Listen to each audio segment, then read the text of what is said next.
Jasmine stared at the thick stack of papers on the table, her hand shaking as she gripped the pen. The words blurred before her eyes as tears threatened to fall. This contract would change everything.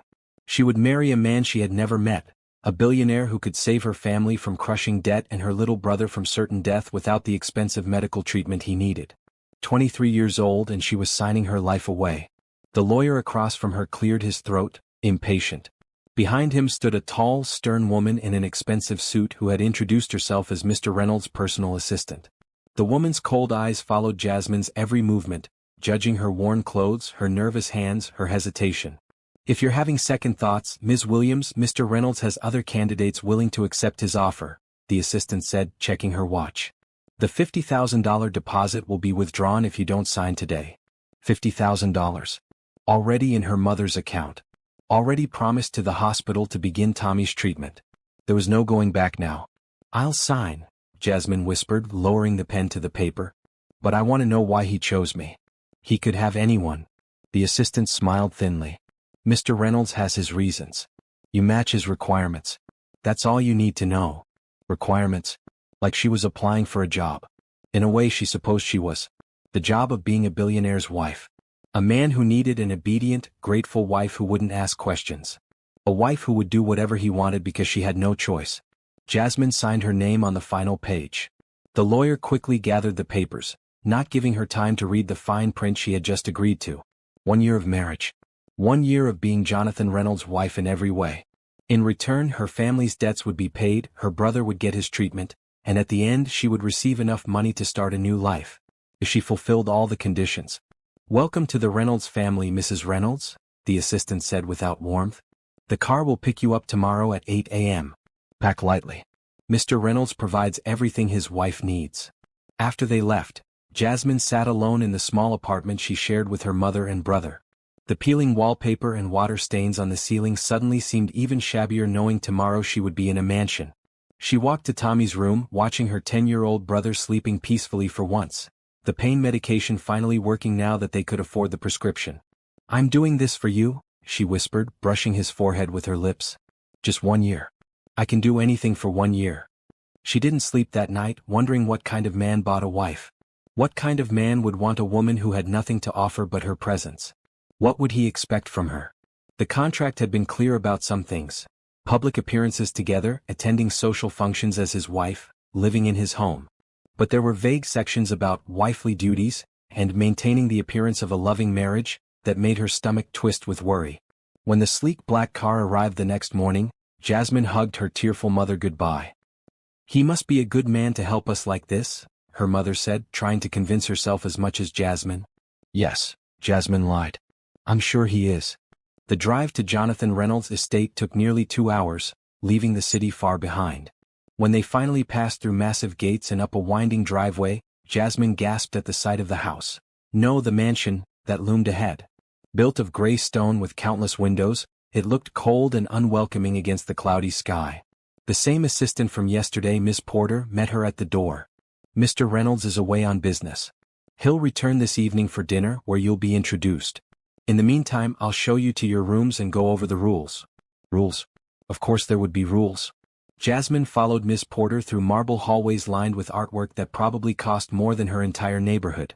Her rooms turned out to be a suite larger than her family's entire apartment, with a bedroom, sitting room, bathroom, and walk-in closet already filled with clothes in her size. "How does he know my size?"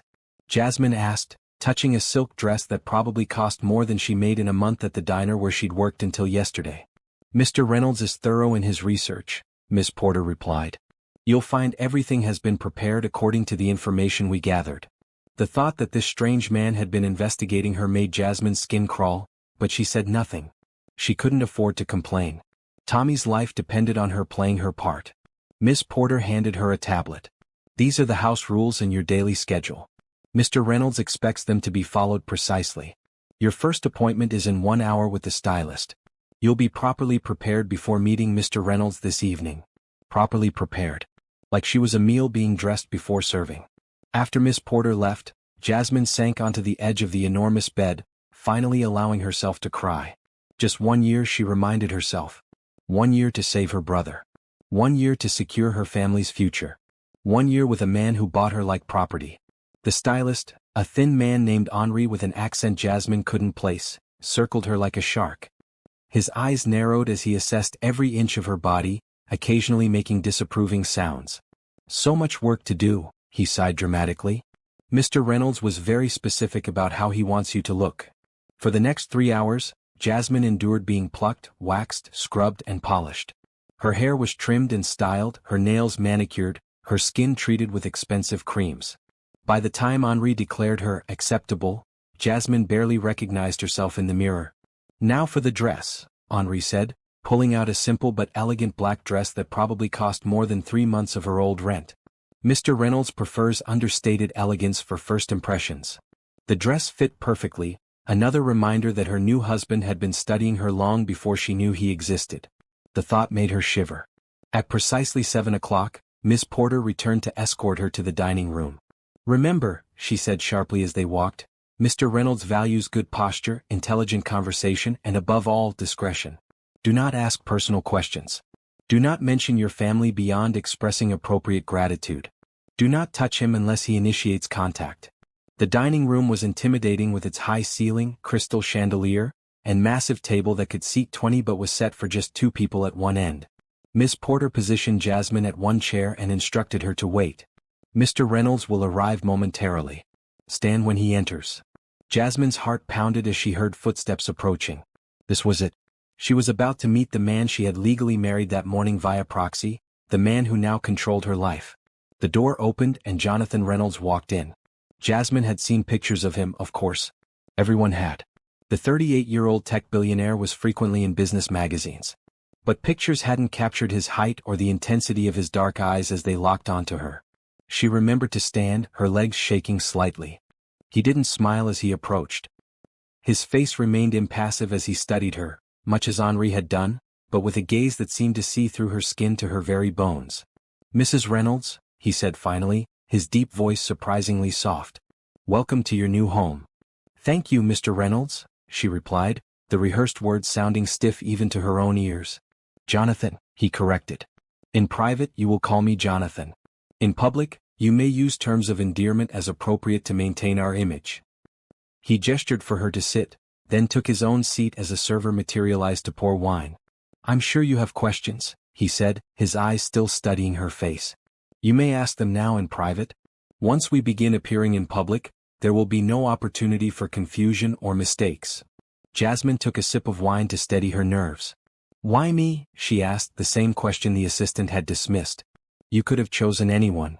Jonathan's expression didn't change. "I required someone with specific qualities.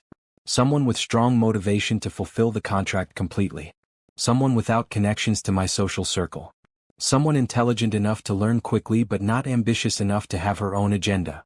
The assessment stung, though Jasmine knew it was accurate. Her circumstances had made her desperate, and desperation made her controllable. "And what exactly do you expect from me?" she asked, proud that her voice remained steady. "I expect you to be the perfect wife in public. Supportive, charming, devoted. I expect you to learn quickly and not embarrass me. I expect you to follow the rules and schedules provided." He paused, taking a measured sip of wine. "In private, I expect you to respect my space and privacy. Your needs will be met generously, but this is a business arrangement, not a fairy tale." "And?" Jasmine hesitated, her cheeks warming. "The contract mentioned wifely duties." For the first time, Jonathan's expression shifted slightly, a hint of something like amusement crossing his features. "You're concerned about the physical aspects of our arrangement." It wasn't a question, but Jasmine nodded anyway. "The clause exists to maintain the legal validity of our marriage," he explained coolly. "However, I have no interest in unwilling partners. That particular aspect of our relationship will develop if and when there is mutual interest. Until then we will maintain separate bedrooms." Relief flooded through Jasmine, though she was careful not to show it too openly. At least she wouldn't have to share his bed.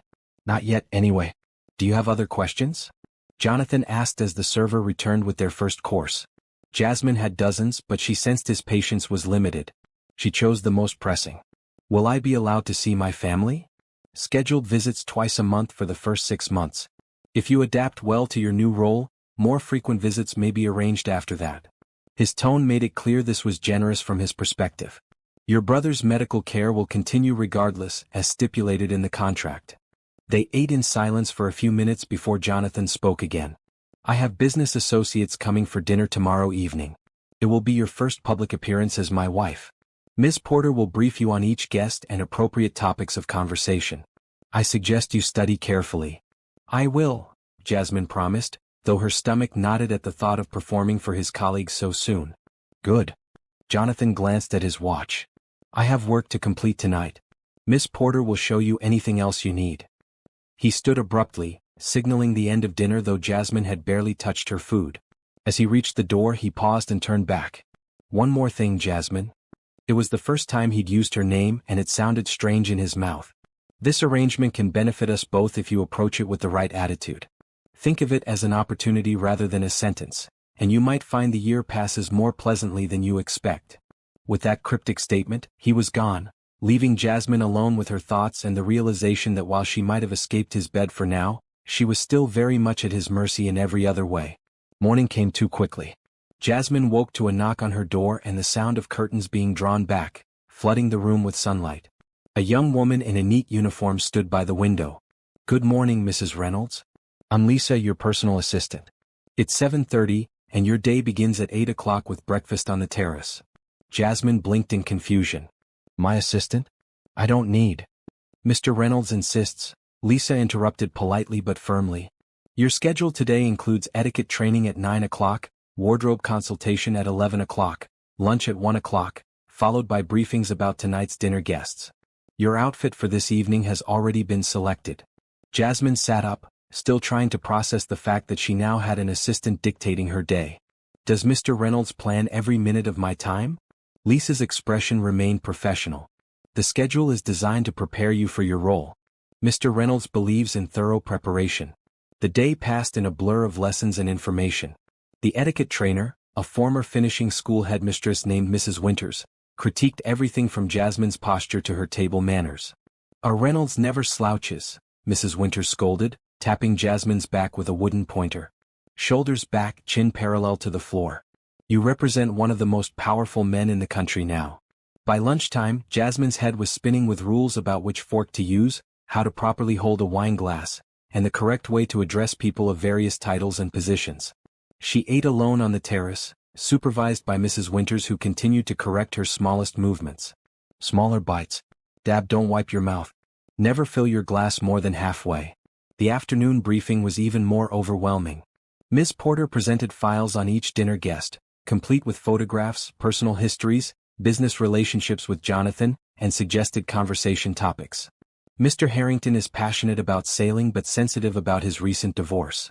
Mrs. Chun collects antique jade but dislikes discussing her son's academic troubles. Senator Williams appreciates fine whiskey but never discusses pending legislation at social gatherings. On and on it went, until Jasmine wanted to scream that she couldn't possibly remember all this information by dinner. What happens if I make a mistake? She finally asked, interrupting Miss Porter's relentless flow of instructions. Miss Porter's lips thinned. Mr. Reynolds does not tolerate mistakes in public. The contract includes penalties for failures to maintain the expected image. Penalties? Of course. Everything in this strange new life came with conditions and consequences.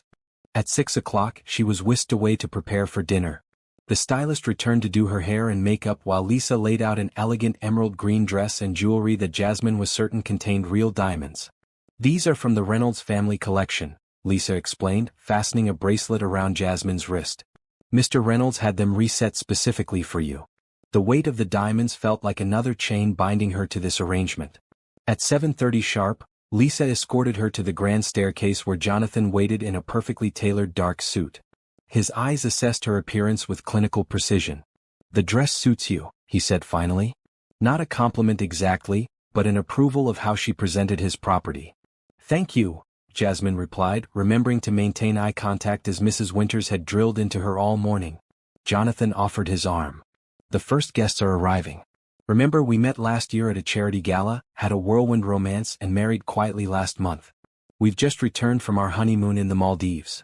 The lie flowed smoothly from his lips, and Jasmine realized he'd been practicing this fiction while she'd been learning which fork to use for salad. I'll remember, she promised, taking his arm and feeling the solid strength of him beneath the expensive suit. For a moment, she drew comfort from that strength, before reminding herself that this man was not her ally. The evening passed in a haze of introductions, small talk, and constant vigilance. Jasmine smiled until her cheeks hurt, laughed at jokes that weren't funny, and navigated conversations using the information Miss Porter had provided. To her surprise, she found herself genuinely interested in Mrs. Chen's jade collection and enjoyed Senator Williams' stories about his grandchildren. Throughout the evening, Jonathan kept her close, his hand often resting possessively at the small of her back. He introduced her proudly, skillfully deflecting questions about their quick marriage with romantic platitudes about knowing she was the one, and not wanting to waste time once he'd found his perfect match. The performance was exhausting, but as the last guest departed shortly before midnight, Jasmine realized she had survived without any noticeable mistakes. Jonathan closed the door behind the final guest and turned to her, his expression unreadable as always. "You did well," he said simply. "Better than expected for your first appearance." Coming from him, it felt like high praise. "Thank you. I tried to remember everything Miss Porter told me." "You did more than recite facts," Jonathan observed, studying her. "You connected with our guests. That's a skill that can't be taught." Jasmine felt a surprising flush of pride at his assessment. "I've always been good with people. In the diner where I worked, regular customers would request my section." Something flickered in Jonathan's eyes. "That's precisely why you were selected. Your natural abilities simply needed refinement." The reminder that she had been selected, like a product, dampened her momentary satisfaction. "If you'll excuse me," she said, suddenly bone-tired from the performance, "it's been a long day." Jonathan nodded, but as she turned to leave he said, "Jasmine?" She paused, looking back at him. "Tomorrow we appear at the Hamilton Foundation Gala. It will be your first major public event. There will be press, photographers, and many influential people watching us closely." His voice remained even, but she detected a note of warning. "The stakes will be much higher than tonight's dinner." "I understand," she said, though her stomach twisted with anxiety at the thought. "Get some rest," he said, his tone softening slightly. "You earned it tonight." As Jasmine climbed the grand staircase toward her suite, she realized that in this strange arrangement, she would have to find satisfaction in small victories and measured praise. Her life now revolved around pleasing a man who saw her as an investment rather than a person. Yet as she drifted off to sleep in the luxurious bed that still felt foreign to her, Jasmine couldn't help wondering about the moments when Jonathan's mask had slipped slightly, revealing something almost human beneath his calculated exterior. 1 year, she reminded herself again. But already she sensed this year would change her in ways she couldn't yet imagine. Camera flashes exploded around them as Jonathan guided Jasmine up the red carpet leading to the Hamilton Foundation Gala. His hand pressed firmly against her back, both supportive and controlling as they paused for photographs. "Mrs. Reynolds? Over here. Jonathan. Jasmine. Look this way." The photographers shouted directions while reporters called questions about their whirlwind romance and secret wedding. Jasmine maintained the serene smile she had practiced for hours in front of the mirror that morning. "Just keep smiling," Jonathan murmured close to her ear, his breath warm against her skin. "You don't need to answer anything." To the cameras, it looked like a loving husband whispering sweet nothings to his new bride. Jasmine played along, gazing up at him adoringly as she'd been instructed. Inside the grand ballroom, even more eyes followed them. Women in designer gowns assessed Jasmine with curious, sometimes hostile stares. Men watched Jonathan with envy or calculation. Everyone seemed to want something. Information, connection, the chance to be part of their circle. "Jonathan, you sly dog." A round man with a booming voice approached them, champagne sloshing dangerously in his glass. "Kept this beauty all to yourself, didn't you?" "Harold," Jonathan greeted him with a practiced smile that didn't reach his eyes. "I'd like you to meet my wife, Jasmine Reynolds." Harold took Jasmine's hand, holding it longer than necessary. "The pictures don't do you justice, my dear. Tell me, how did you manage to snag the most eligible bachelor in the city? Half the women here have been trying for years." Jasmine felt Jonathan tense beside her but maintained her smile. "I suppose I'm just lucky," she replied smoothly. "Though I consider myself the fortunate one to have found Jonathan." Harold laughed appreciatively. "Charming and diplomatic. You've chosen well, Jonathan." As they moved through the crowd, Jasmine repeated variations of the same conversation dozens of times. Each interaction felt like navigating a minefield, with subtle questions designed to uncover her background or catch her in a contradiction about their cover story. A tall woman in a striking red dress approached, kissing Jonathan's cheek with familiar ease. "Jonathan, darling. I was beginning to think you were avoiding me." "Victoria," Jonathan replied coolly. "You remember I mentioned my wife, Jasmine?" Victoria's perfectly made-up eyes narrowed as she assessed Jasmine from head to toe. "Of course. The new Mrs. Reynolds. Such a surprise to us all." Her smile was razor-sharp. "We must have lunch sometime, dear. I could tell you such stories about your husband's bachelor days." Before Jasmine could respond, Jonathan smoothly interjected, "Jasmine and I are looking forward to creating our own stories now." His arm tightened around Jasmine's waist. "If you'll excuse us, I see the mayor waiting to speak with us." As they walked away, Jasmine whispered, "Ex-girlfriend?" Jonathan's jaw tightened. "Ex-something. Nothing significant." The tension in his voice suggested otherwise, but Jasmine knew better than to press. The evening continued with more introductions, more scrutiny, more performance. Jasmine's face ached from smiling, but she maintained her composure, even when dancing with Jonathan before hundreds of watching eyes. "You're doing very well," he murmured as they moved gracefully across the floor, his hand firm at her waist, guiding her through steps she'd hastily learned just yesterday. "Everyone is convinced." "Convinced of what?" Jasmine asked, momentarily forgetting her role in their public performance. "That you're madly in love with me," Jonathan replied, his eyes holding hers with unexpected intensity. "And perhaps that I'm equally enamored with you." For a moment, with his arms around her and his gaze locked on hers, Jasmine could almost believe the fiction herself. Then she remembered the contract, the rules, the calculated nature of every interaction between them. "Isn't that what you're paying me for?" she said softly, keeping her smile in place though her words carried an edge. Something flickered in Jonathan's eyes, surprise perhaps at her subtle rebellion, before his mask slipped back into place. "Indeed. And you're earning every penny tonight." Later, as they prepared to leave, Victoria reappeared, catching Jasmine alone while Jonathan spoke with a business associate. "Enjoying your new life?" Victoria asked, her smile not reaching her cold eyes. "It must be quite an adjustment." "It's wonderful," Jasmine replied automatically. Victoria laughed softly. "Oh, I'm sure it seems that way now. The clothes, the jewelry, the mansion. But I wonder how long before you realize what you've really signed up for." Jasmine maintained her pleasant expression with effort. "I'm not sure what you mean." "Jonathan doesn't do relationships, my dear. He does acquisitions." Victoria sipped her champagne delicately. "I'm just curious which category you fall into." "My relationship with my husband is private," Jasmine replied, remembering Miss Porter's advice about handling intrusive questions. "Husband." Victoria repeated the word with amusement. "So formal. Though I suppose that fits Jonathan perfectly. Everything by the book, everything controlled down to the last detail." She leaned closer, her voice dropping. "Did he give you a rule book yet? Does he time your responses? Or are you still in the honeymoon phase where he pretends you have choices?"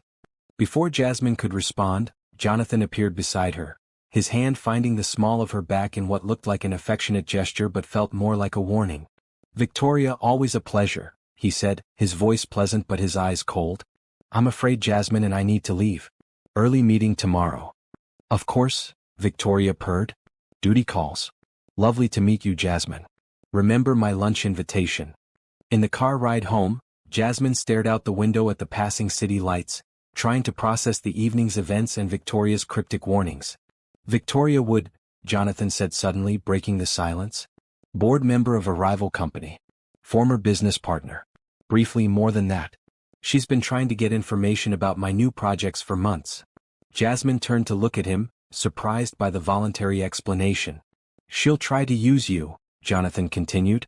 "She'll pretend to be your friend, offer to share secrets, try to turn you against me. It's what she does." "Why are you telling me this?" Jonathan's expression was unreadable in the dim light of the car. "Because you handled her well tonight, but she's persistent.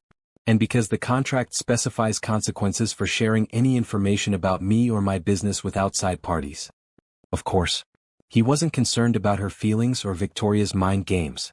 He was protecting his investment. "I won't tell her anything," Jasmine said quietly. "I signed the contract. I keep my promises." Jonathan studied her for a long moment before nodding. "I believe you do.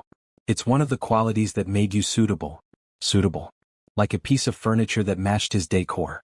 When they arrived home, Jonathan surprised her by walking her to her suite rather than immediately disappearing into his office as he usually did. At her door, he hesitated, then said, "You exceeded expectations tonight. Every person there believed we were a genuine couple." "That's impressive." Coming from him, it was high praise.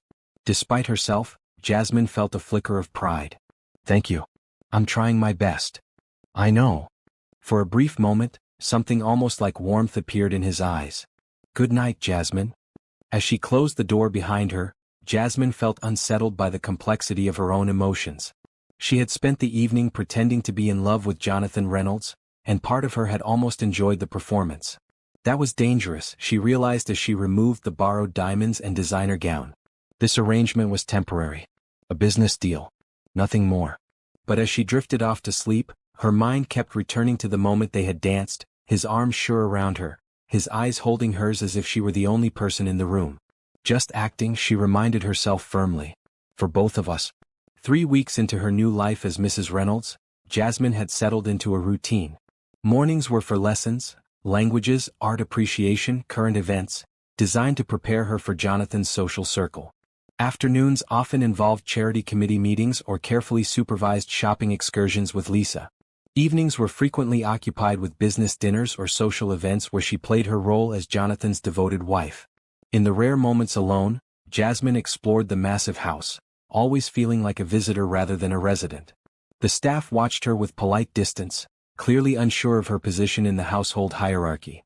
Today, with Jonathan away on business and no events scheduled, Jasmine found herself with unexpected free time.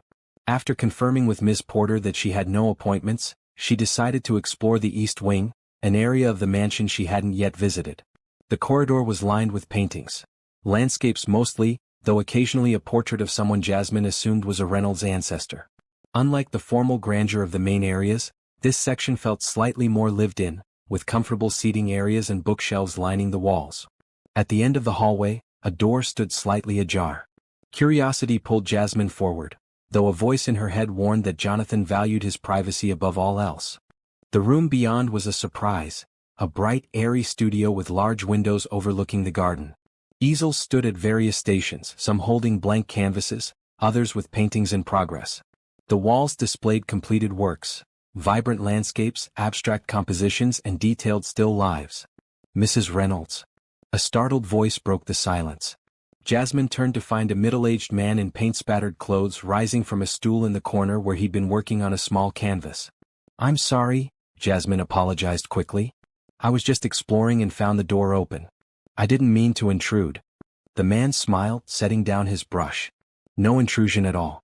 I'm Robert Chambers, the house art teacher. Though I didn't expect to meet you today." "Art teacher?" "I'm afraid there must be some confusion. I don't have art lessons scheduled." Robert looked puzzled. "Not your lessons, Mrs. Reynolds. Mr. Reynolds' sessions." It took a moment for his words to register. "Jonathan takes art lessons?" Robert's expression shifted to concern. "I assumed you knew. Mr. Reynolds has been my student for nearly 5 years now. He comes twice weekly when he's not traveling." Jasmine moved deeper into the studio, drawn to the paintings on the walls. "These are his." Robert nodded, watching her carefully. "Most of them. He's quite talented, though he'd never admit it." Jasmine studied a landscape, a sunset over mountains painted with bold, confident strokes. Nothing like the controlled, methodical man she was coming to know. "This doesn't seem like him," she said honestly. Robert smiled gently. "Perhaps there are sides to Mr. Reynolds you haven't seen yet." The thought was startling. In their weeks of marriage, Jonathan had revealed almost nothing personal about himself. Their interactions remained formal, focused on her performance as his wife or business matters that required her presence. "What does he paint besides landscapes?" Jasmine asked, moving along the wall. "Whatever catches his interest. He has quite an eye for beauty in unexpected places." Robert guided her through the studio, showing her Jonathan's progression from early, tentative works to increasingly confident pieces. The most recent paintings revealed a sensibility Jasmine couldn't reconcile with her husband's rigid exterior. There was passion in these brushstrokes, emotion in the choice of colors and subjects. "This is his current project," Robert said, stopping before a canvas covered with a cloth. "Though I'm not certain I should." "It's fine, Robert," Jonathan's voice came from the doorway, causing both of them to turn in surprise. "My wife should see it." Jonathan stood watching them, his expression unreadable as always, though Jasmine thought she detected tension in the set of his shoulders. "I apologize for the interruption," Robert said quickly. "Mrs. Reynolds happened upon the studio while exploring."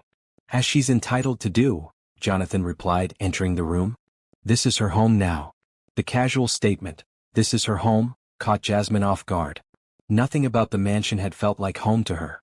Robert excused himself tactfully, leaving them alone with the covered canvas. "I didn't know you painted," Jasmine said into the awkward silence. "There are many things you don't know about me," Jonathan replied, approaching the canvas. "Just as there are many things I don't know about you, despite the extensive background checks." He removed the cloth with a swift movement, revealing the unfinished painting beneath. Jasmine gasped. It was her, or rather, a portrait of her at the Hamilton Gala, captured in a moment when she'd been unaware of observation. In the painting, she stood alone by a window, her gaze distant, a subtle sadness in her expression that contrasted with the elegant surroundings and beautiful gown. "You've been painting me?" The question came out more accusatory than she'd intended. "You're my wife," Jonathan said simply. "And an interesting subject." Jasmine studied the portrait, unsettled by how he had captured the loneliness she thought she'd hidden so well. "You've made me look sad." "Haven't you been?" The directness of his question surprised her. "I've been adjusting," she replied carefully. Jonathan nodded, studying his own work critically. "I've been unfair to you." The admission shocked her.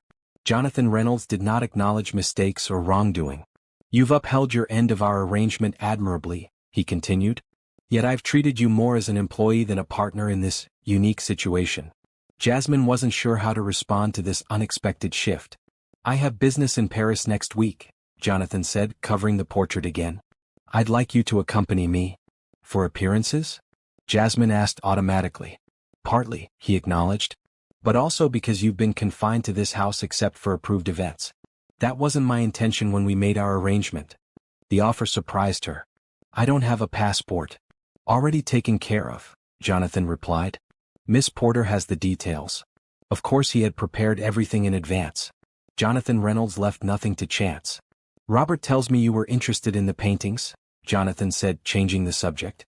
"Do you have any artistic background?" "Nothing formal," Jasmine admitted. "But I used to draw when I was younger. Before life got hard. Before her father died and left them with debts. Before Tommy got sick and every spare penny went to medical bills. Before responsibilities took priority," Jonathan finished for her, surprising her with his perception.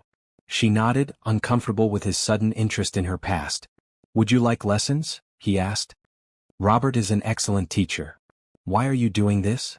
Jasmine asked, unable to reconcile this conversation with their previous interactions. Jonathan was silent for a moment, his gaze moving from the covered portrait to her face, as if comparing the real woman to his painted interpretation. "Our arrangement is unusual," he finally said. "But that doesn't mean it needs to be unpleasant. You've exceeded my expectations in fulfilling your role. Consider this a bonus." "A bonus?" "Like extra vacation days for a valued employee. Still transactional, still controlled, but perhaps a small step toward acknowledging her as a person with needs and desires beyond her contractual obligations." "Thank you," Jasmine said finally. "I would like lessons with Robert. And I would like to see Paris." Something that might have been satisfaction crossed Jonathan's face. "Good. We leave on Monday. Miss Porter will help you prepare." As he turned to leave, Jasmine called after him, "Why painting? With everything you could do, all your resources. Why this?" Jonathan paused in the doorway, his back to her. For a moment she thought he wouldn't answer. "Control," he said finally. "In business, in most of life, I control every variable. But paint has its own rules. Sometimes the most interesting results come from surrendering that control." He glanced back at her, his expression thoughtful. Perhaps that's true of other things as well. With that cryptic statement, he was gone, leaving Jasmine alone with her thoughts and the hidden portrait that had somehow seen past her careful performance to the loneliness beneath.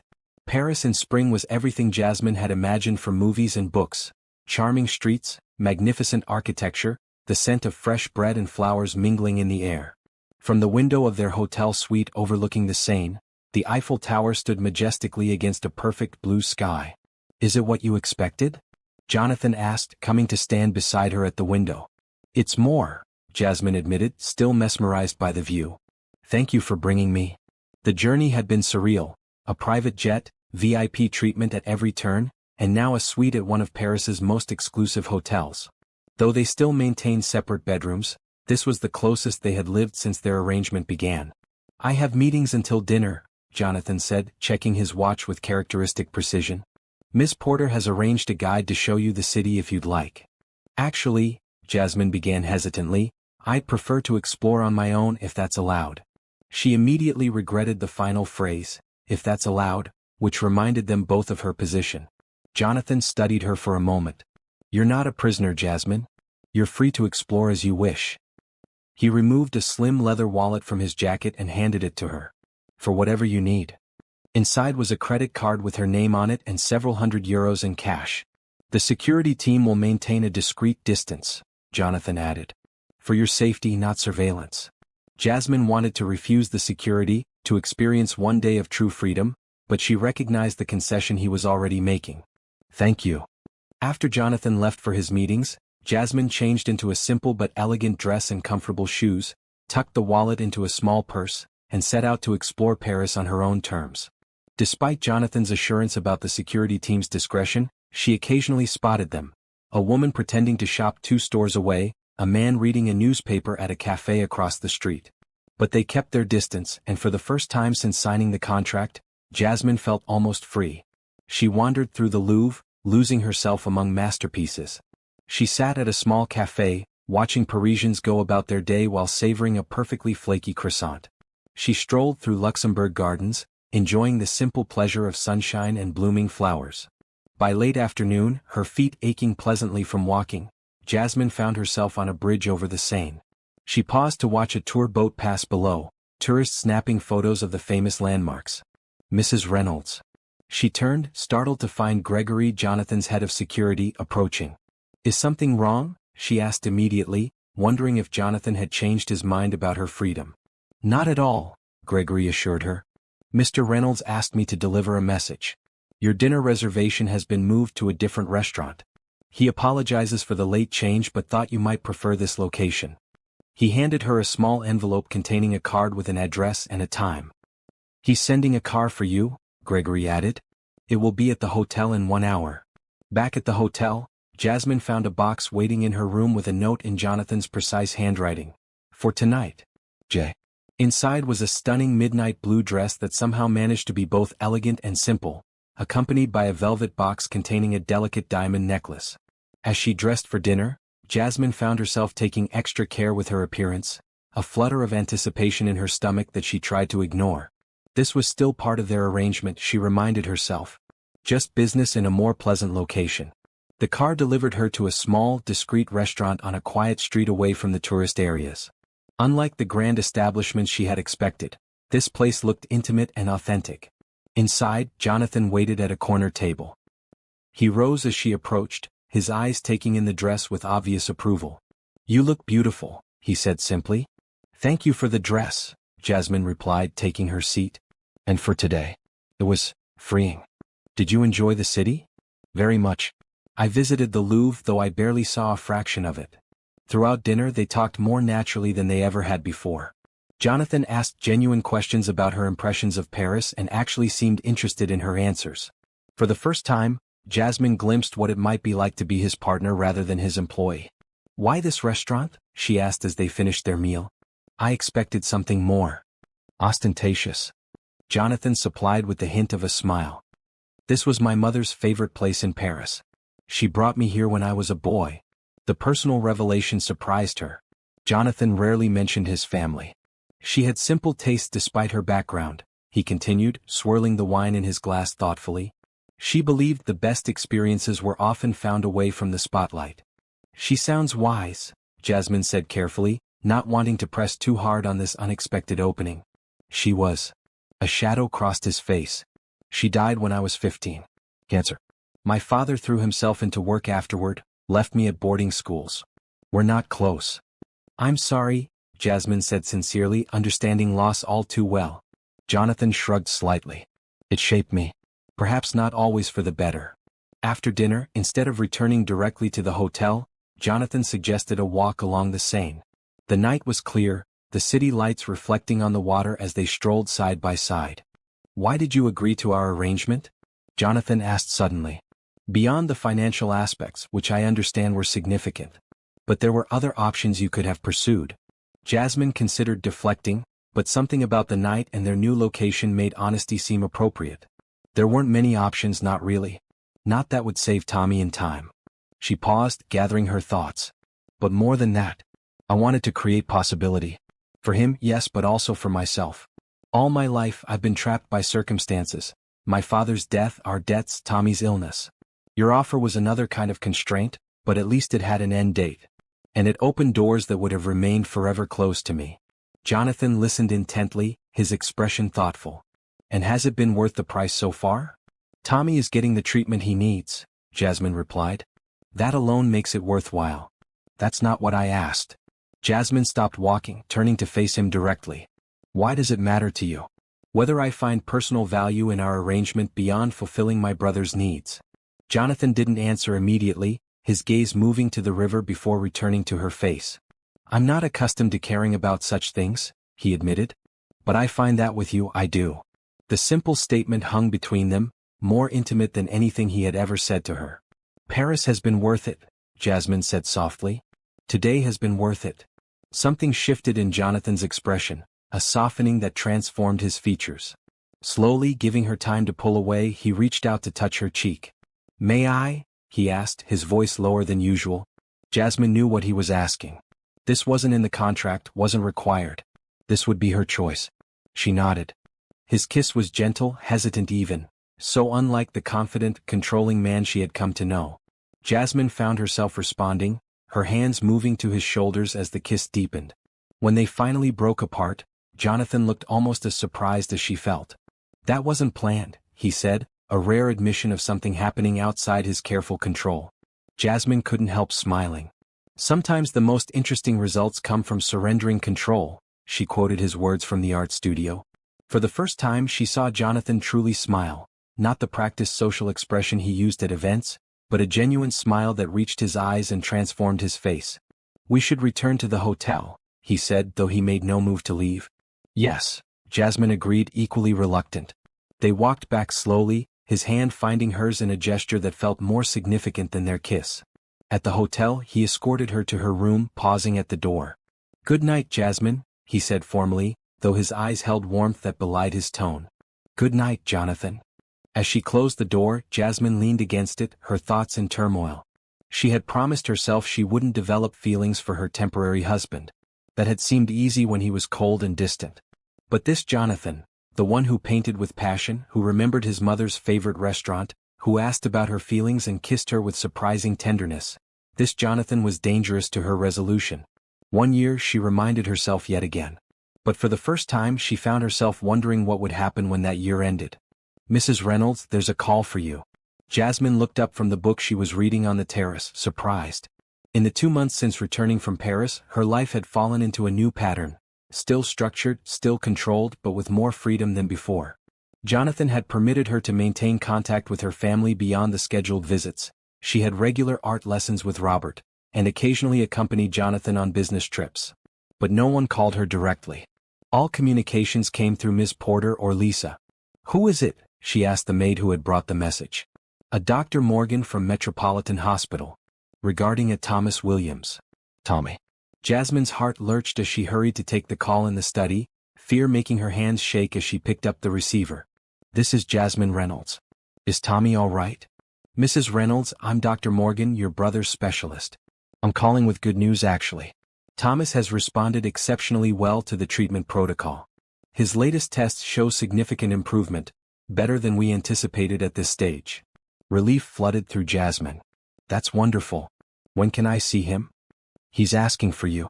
We're keeping him for observation today, but he should be released tomorrow. Your mother is with him now." After getting the details and promising to visit the next day, Jasmine hung up the phone, tears of relief and joy spilling down her cheeks.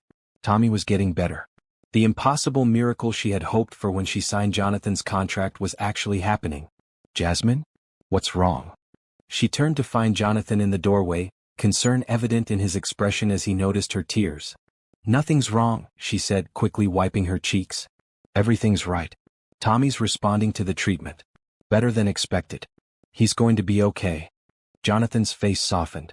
That's excellent news. I need to see him. Tomorrow when they release him. I know it's not on the schedule, but... Of course you should go, Jonathan interrupted. I'll have Gregory drive you. Jasmine impulsively crossed the room and hugged him, overcome with gratitude and joy. Jonathan stiffened momentarily, and used to such spontaneous affection, before his arms came around her.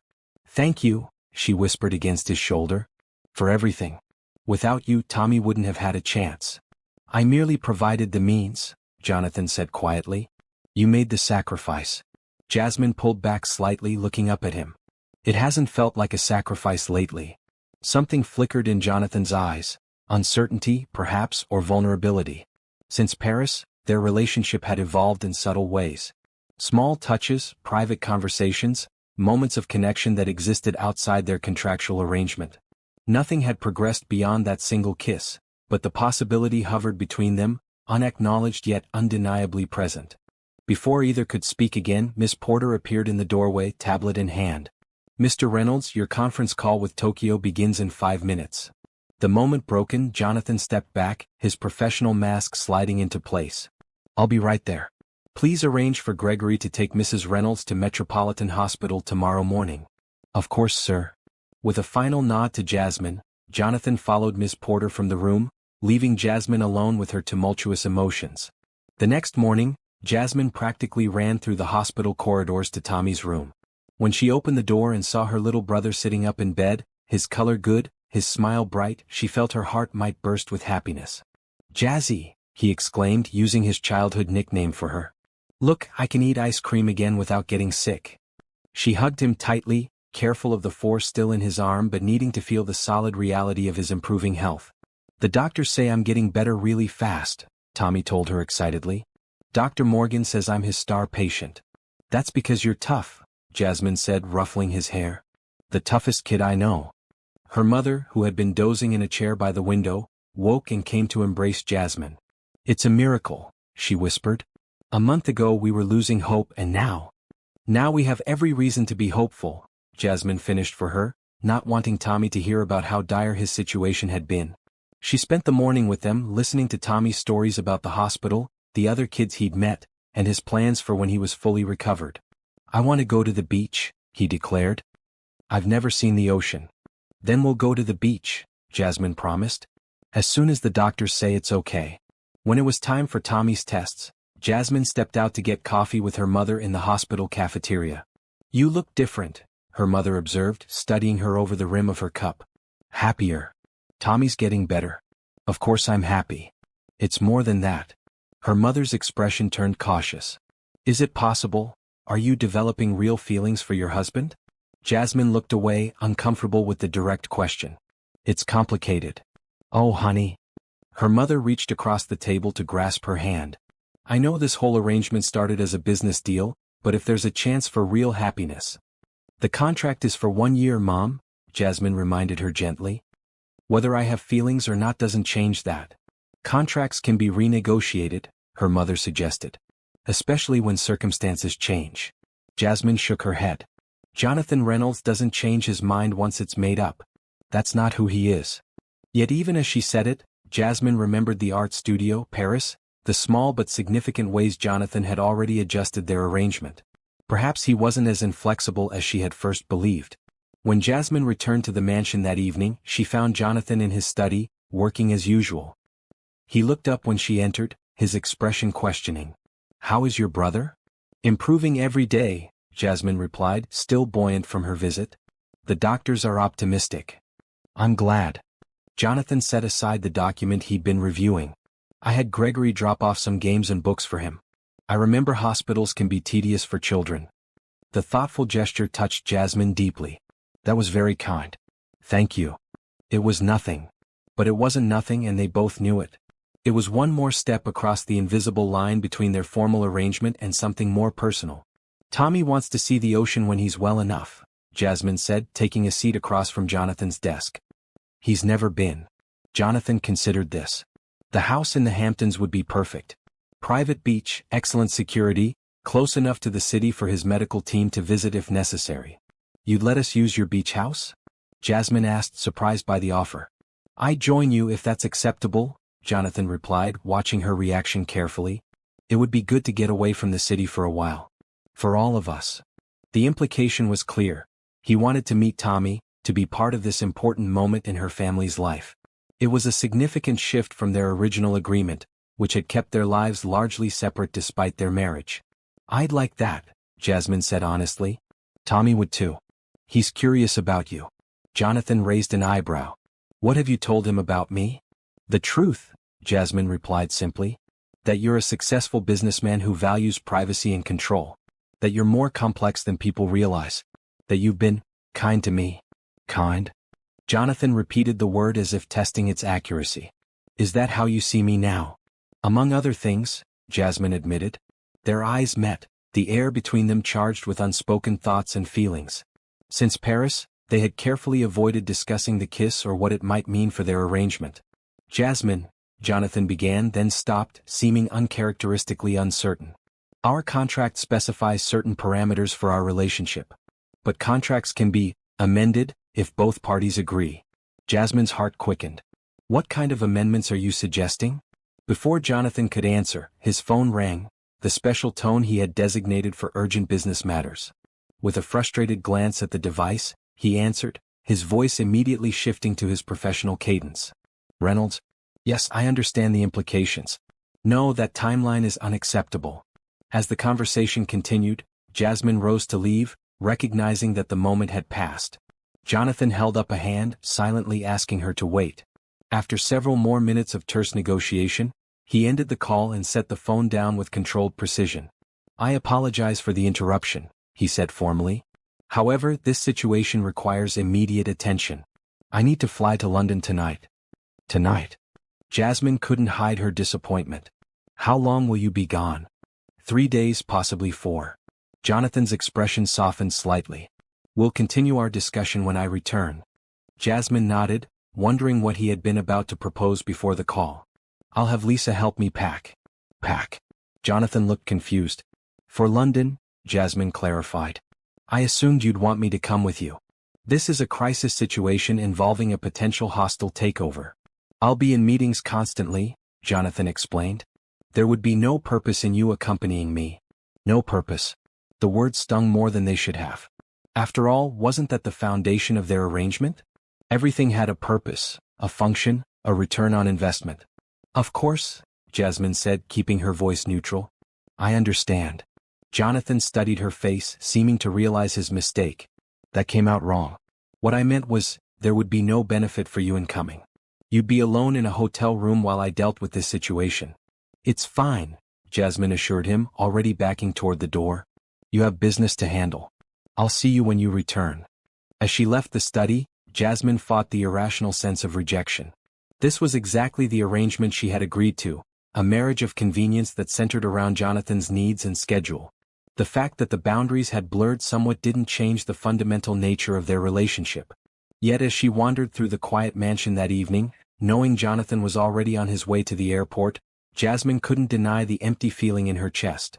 Somehow, without meaning to, she had begun to care for the controlled, complex man she had married for money. And that realization terrified her more than anything else about their unusual arrangement. 3 days stretched into 5, then a week. Jonathan called daily with brief updates, his voice professional and distant over the phone. The takeover situation had grown more complicated. His return was delayed indefinitely. Jasmine filled her days with visits to Tommy, art lessons with Robert, and charity committee meetings.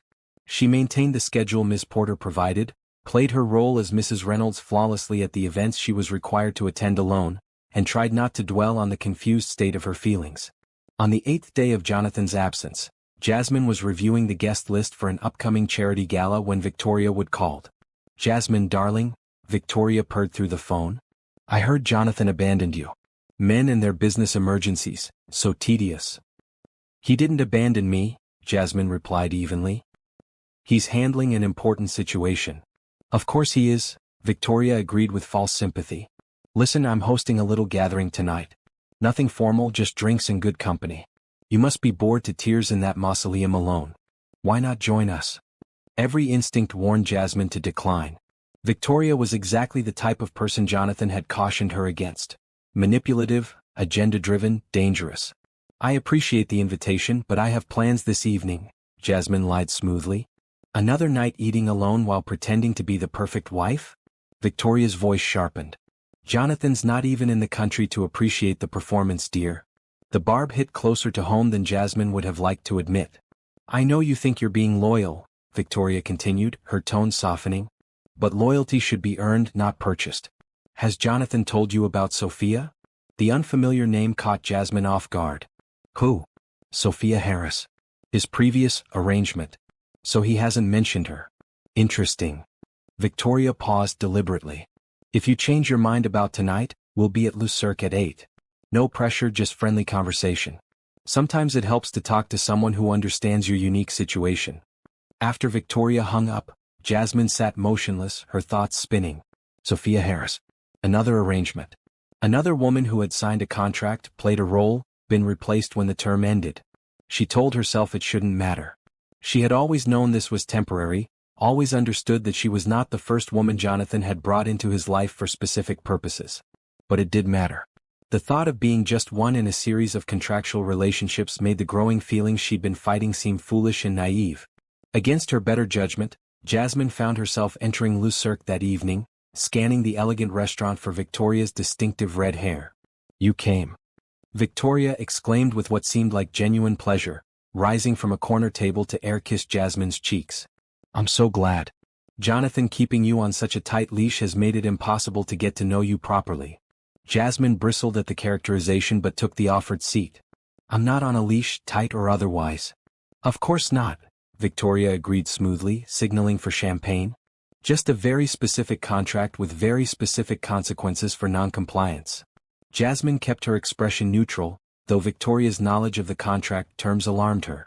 You seem to think you know a lot about my marriage. I know a lot about Jonathan's methods, Victoria corrected. We were partners once, business and otherwise, before he decided emotions were inefficient and developed his current system. The server arrived with champagne, providing a brief respite from the conversation. Once they were alone again, Victoria leaned forward, her perfectly manicured fingers toying with her glass stem. Did you know you're the third Mrs. Reynolds in 5 years? She asked, watching Jasmine closely. All temporary, all under contract, all serving specific purposes in Jonathan's carefully orchestrated life. If you're trying to shock me, you're wasting your time, Jasmine replied, though her heart raced at the confirmation. I've always understood the nature of our arrangement. Have you? Victoria's smile was knowing. Then you understand you're just filling a role until he finds someone else who meets his requirements. Someone less complicated by personal feelings. Jasmine took a sip of champagne to hide her reaction. You don't know anything about my feelings. I don't need to. I can see it in your eyes when you talk about him. Victoria's expression softened unexpectedly. I looked the same way once, before I understood what I was dealing with. For the first time, Jasmine sensed genuine emotion beneath Victoria's polished exterior, hurt, perhaps, or regret. What happened with Sophia? Jasmine asked, unable to contain her curiosity. Victoria studied her for a moment before answering. She made the same mistake you're making. She fell in love with him. When her contract ended, she begged him to renew it, to make their arrangement permanent. He refused, of course. Jonathan Reynolds doesn't do permanent, not with people. Assets, properties, businesses, those he keeps. People are temporary resources to be utilized and replaced. If you're trying to hurt me, I'm trying to warn you, Victoria interrupted, her voice uncharacteristically earnest. Jonathan is incapable of genuine emotional connection. He uses people, all people, not just his contractual wives, to serve functions in his life. When they no longer serve those functions or when they become messy, he replaces them. Why would you care what happens to me? Jasmine challenged. Victoria laughed softly. Let's call it women's solidarity. Or perhaps I just want to see Jonathan's perfect system disrupted for once. Before Jasmine could respond, her phone chimed with a text.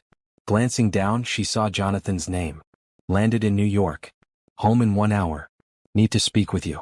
Duty calls? Victoria guessed, noting Jasmine's expression. Jonathan's back, Jasmine confirmed, already gathering her purse to leave. Think about what I said, Victoria called after her.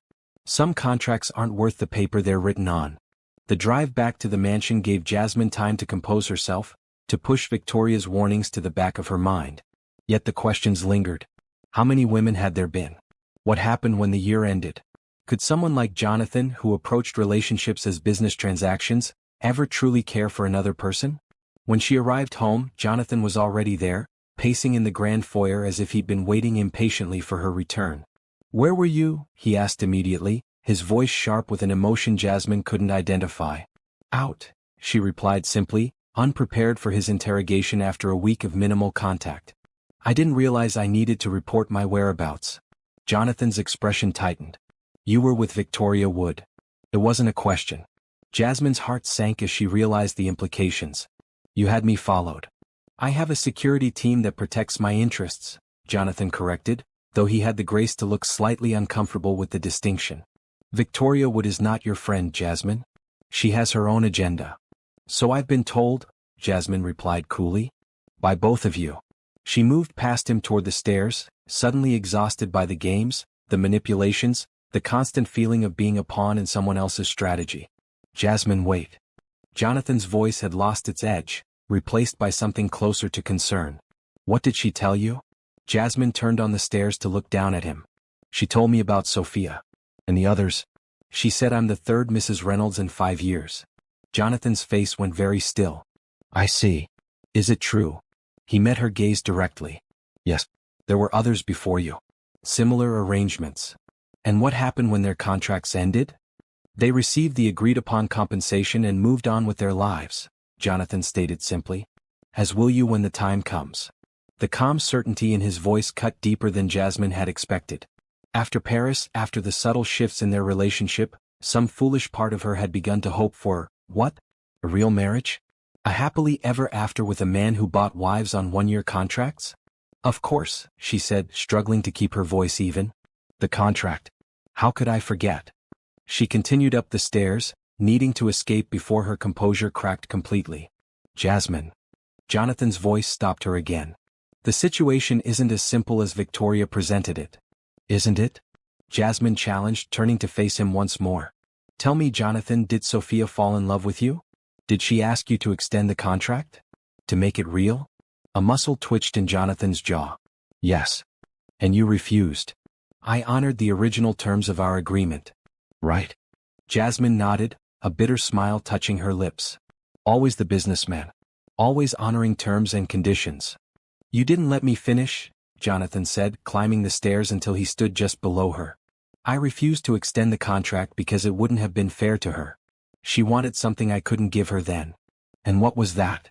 "Myself," Jonathan replied simply. "I wasn't capable of the kind of relationship she wanted." The raw honesty in his voice surprised Jasmine.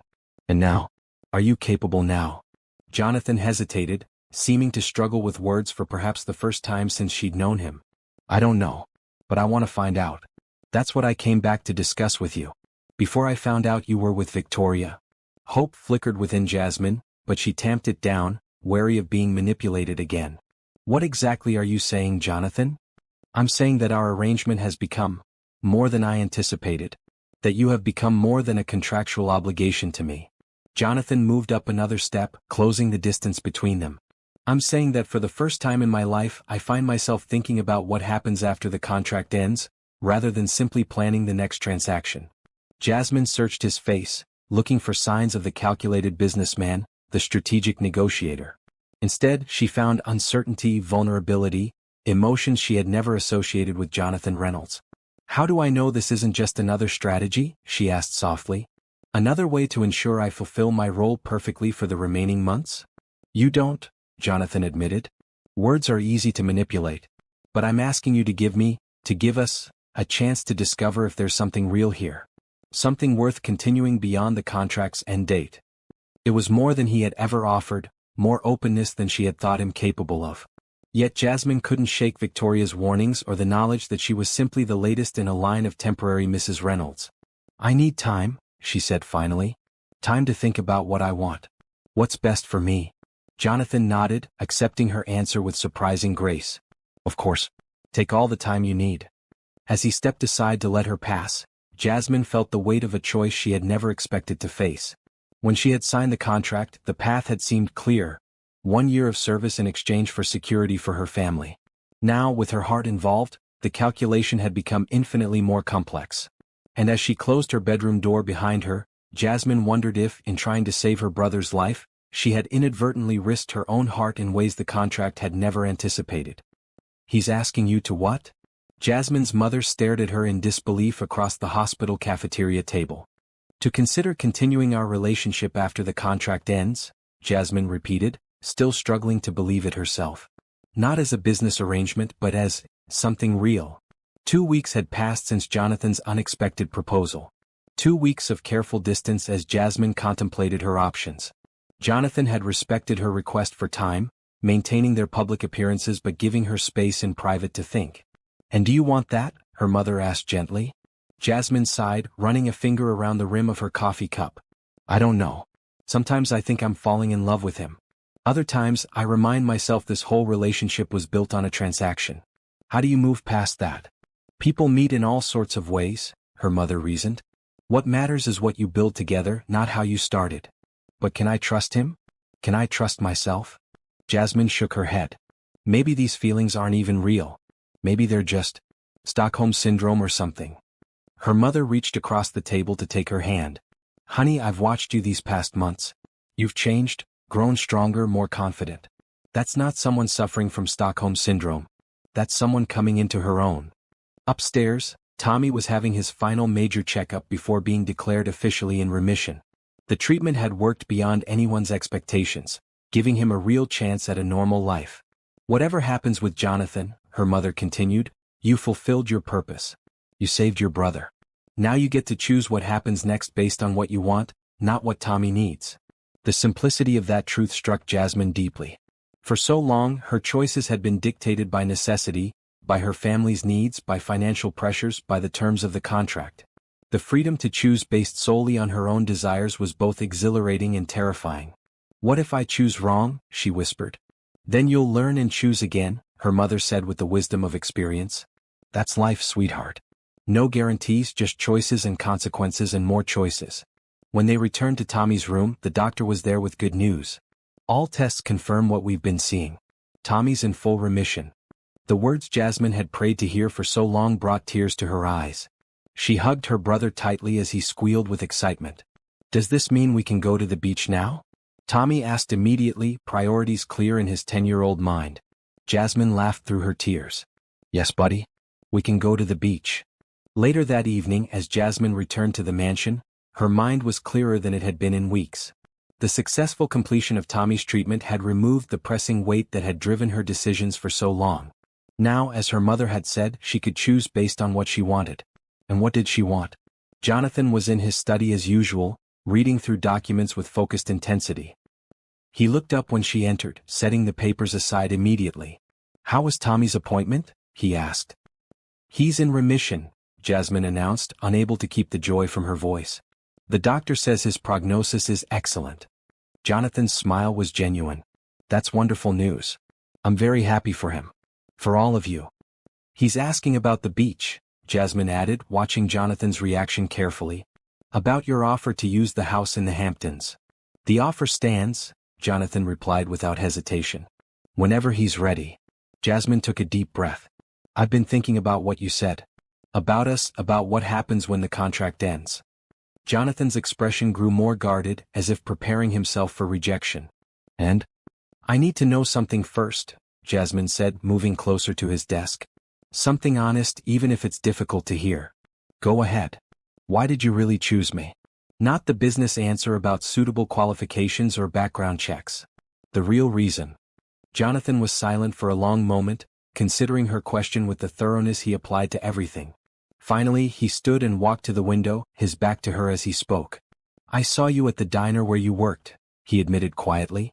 "I was meeting with a business associate who insisted on that location. You served our table. You smiled and joked with the other customers, remembered their orders, their stories. But when you thought no one was watching, there was such sadness in your eyes." He turned to face her. "Later that day, I overheard you on the phone in the alley behind the diner. You were talking to a hospital about payment plans, about your brother's treatment. You were so determined, so fierce in your protection of him, even when the person on the other end clearly told you it was hopeless. Jasmine remembered that day, the crushing weight of the hospital administrator's words, the realization that no amount of extra shifts or payment plans would be enough to save Tommy. I had my team look into your situation, Jonathan continued. They compiled a file on your family, your financial circumstances, your brother's medical needs. It was supposed to be just another potential investment, a calculated risk based on your determination and character traits. But, Jasmine prompted when he paused. But I kept thinking about your eyes. About the strength it took to keep fighting when everything was against you. Jonathan's voice grew softer. I told myself the contract was the sensible approach. Clear terms, defined expectations, limited exposure. I didn't realize. What? That paper can't contain everything. That some things don't follow contractual logic. The admission cost him. She could see it in the tension of his shoulders, the careful control of his expression. For a man who had built his life on calculated decisions and risk management, acknowledging the limits of that approach was profoundly difficult. What are you saying, Jonathan? Jasmine asked, needing absolute clarity. I'm saying that somewhere between Paris and now, the contract became insufficient. He crossed the room until he stood directly before her. I'm saying that for the first time in my adult life, I want something I can't quantify or control. And what's that? A future with you that isn't defined by legal terms or end dates. Jonathan took her hands in his, a gesture of vulnerability she would never have expected from him months ago. I want to know if what we've started building could grow into something real. Something lasting. Jasmine studied his face, looking for signs of the calculating businessman who had offered her a contract. Instead, she found a man struggling to express emotions he'd spent years suppressing. I can't promise anything, she said honestly. I have feelings for you, real ones that surprised me as much as they seem to have surprised you. But there's still so much we don't know about each other. So much we'd need to figure out. I'm not asking for promises, Jonathan replied. Just an open door instead of a closing one. A chance to discover what might be possible without the constraints of the contract hanging over us. The sincerity in his voice touched something deep within Jasmine. This wasn't the smooth negotiator or the controlled executive. This was simply a man asking for a chance. Tommy wants to see the beach, she said finally, a smile beginning to form. Maybe that's where we start. A week at the Hamptons, getting to know each other outside of this house, outside of our roles. A trial run for, whatever comes next. Relief and something like joy transformed Jonathan's features. I'd like that very much. No contract, Jasmine added firmly. No rules or schedules or performance reviews. Just us seeing if there's something worth building. Agreed, Jonathan said, and for the first time in their strange relationship, it felt like a true partnership rather than an arrangement. He leaned forward, hesitating just before his lips met hers, still giving her the choice. Jasmine closed the distance, her kiss an answer to the question he hadn't quite asked. When they separated, Jonathan kept her close, his forehead resting against hers. I'm not good at this, he admitted quietly. Relationships without boundaries and terms. I'll make mistakes. So will I, Jasmine assured him. That's how we'll know it's real. The beach house in the Hamptons was nothing like Jasmine had imagined. Instead of the sleek, modern mansion she had expected, it was a sprawling, comfortable home with weathered shingles, a wide porch and spectacular views of the ocean. This place has been in my family for generations, Jonathan explained as he guided their small group, Jasmine, Tommy, and their mother, through the house. My mother loved it here. It's the only property I've never renovated or updated. That explained the lived-in feeling, the sense of history and family that the main Reynolds mansion lacked entirely. Here, Jasmine could see glimpses of Jonathan's past, photographs of a smiling woman who must have been his mother, bookshelves filled with well-read classics, comfortable furniture arranged for conversation rather than impression. You can see the water from every room, Tommy exclaimed, running from window to window in excitement. Can we go to the beach now? Right now? Jonathan laughed, a sound that had become more frequent in recent weeks. The beach isn't going anywhere. We have the whole week. But Tommy's enthusiasm was contagious, and soon they were all making their way down the private path to the shore, Tommy racing ahead while the adults followed at a more sensible pace. He seems so healthy now, Jonathan observed, watching Tommy's boundless energy. It's remarkable. The doctors say kids his age can bounce back incredibly fast once the right treatment takes hold, Jasmine's mother explained. We're blessed that he responded so well. At the beach, Tommy stood at the edge of the water, mesmerized by the waves lapping at his feet. His face held such wonder that Jasmine felt her heart might burst with love and gratitude. "It's so big," he shouted back to them. "Bigger than anything." Jonathan smiled, watching the boy's joy with genuine pleasure. "First times are special," he said quietly. "I remember seeing the ocean for the first time. I was about his age." "With your mother?" Jasmine asked, sensing a rare opening into his childhood. "Yes." A shadow crossed his face briefly. "Before she got sick. Before everything changed." Jasmine slipped her hand into his, a simple gesture of connection that would have seemed impossible months ago. "Thank you for sharing this place with us. It clearly means a lot to you." "It feels right," Jonathan replied, squeezing her hand gently. "Bringing new life and laughter here after so many years of emptiness." The week unfolded in a gentle rhythm unlike anything they had experienced in their previous time together.